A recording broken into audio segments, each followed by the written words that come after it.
rice. Wow. Perfectly cooked.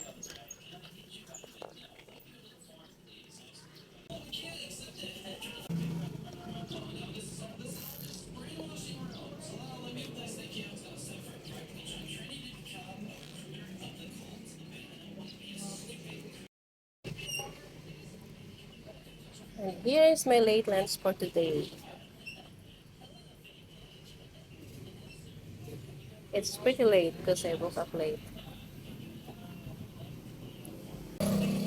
Kinasasabitan kong pagkain sa probinsya.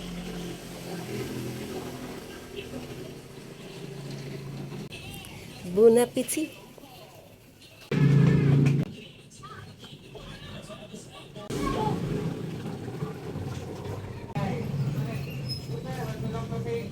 Sarap.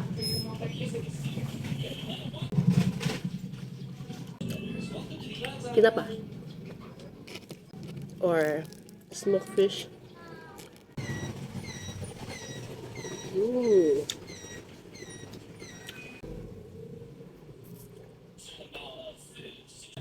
Ako lang mag-isa kasi tulog si Panoy. And then, si Sander nanonood ng TV.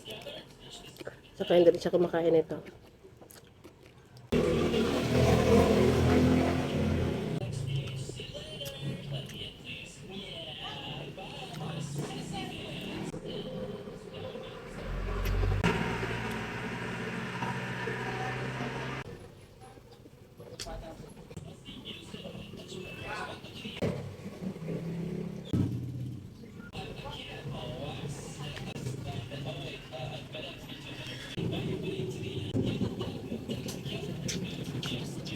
Yung hindi pa masyadong hinahanap ng ano ko, nung appetite ko, yung bangos and other seafoods like crabs, tsaka mga pasayan. Kasi, ewan ko, hindi ko pa siya masyadong hinahanap. Sa ilang taon ba naman. Pero yung mga gulay na lutong probinsya, definitely namimiss ko talaga.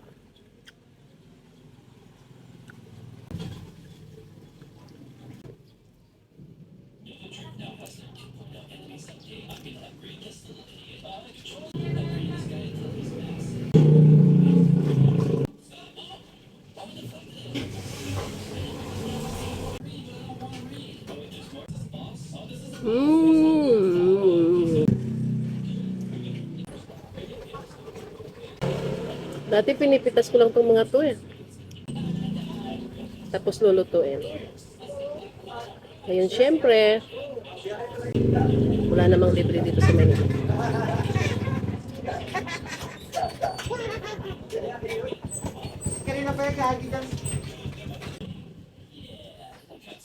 Masarap talagang magkamay.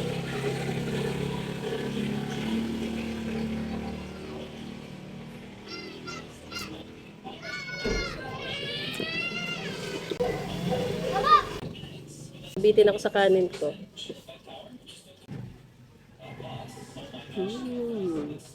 Ang hanggang sa usawan ko tumutulo yung pawis.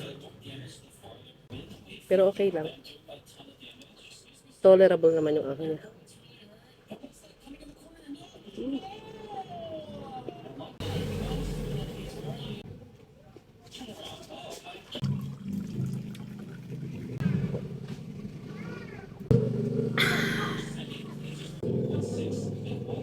Nakakamiss ko sabay si Panoy kumain. Like, yung nakagawian namin dati. Kaso dahil sa routine ng tulog namin ngayon, bira na lang talaga kami nagkakasabay kumain.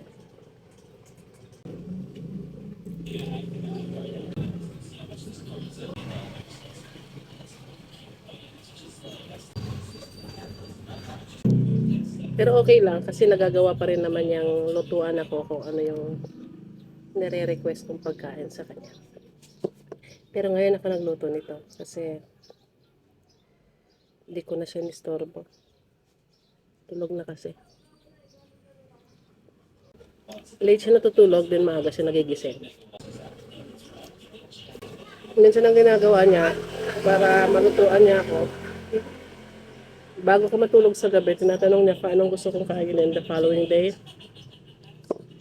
Para bago siya matulog, maluto niya na.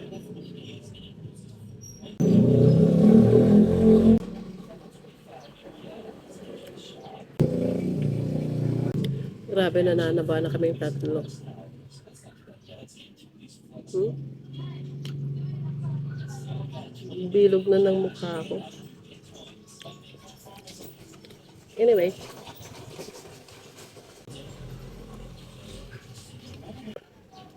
kanina habang nagluluto ako, siguro naramdaman niyang nagluluto ako, bumangon siya.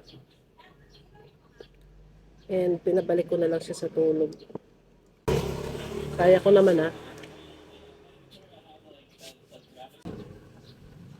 Simple-simple lang naman lutuin ito.